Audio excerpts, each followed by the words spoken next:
Hi, today I'm going to talk a little bit about why I don't think there's going to be a crash coming in this market. I know we've already seen a softening in prices, and I think that's kind of a short-term aberration, and I think we're going to bounce back from it.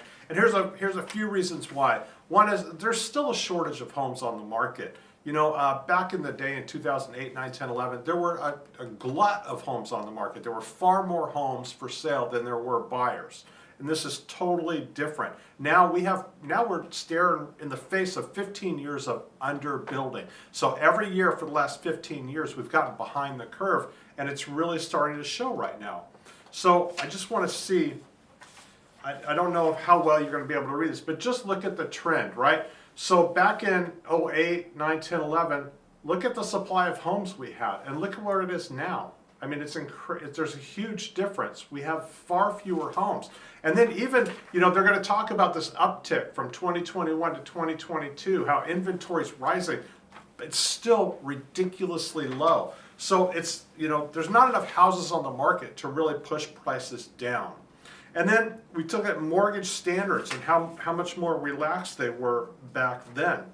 You know, back then, they would lend to anybody based on anything, and so we had issues with foreclosures, defaults, falling prices. All those things contributed to it.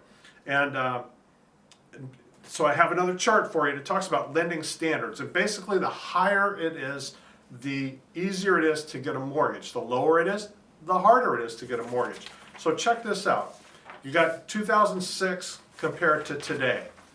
So right there, look at how high this is over here. I mean, that's at like 900, I think it is. Yeah, 900. Today we're at 100.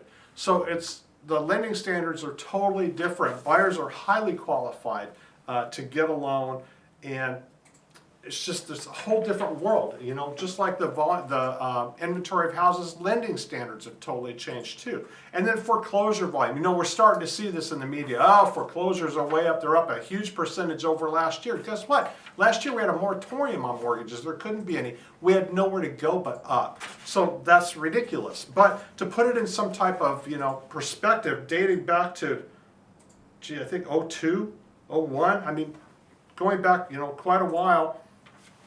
Look at this. Foreclosures during the last crisis we had, the housing crisis, they were way up here. And look how far they've come down since.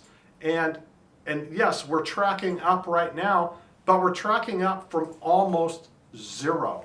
There are the threat of foreclosures, the likelihood that foreclosures are going to flood our market is just non-existent.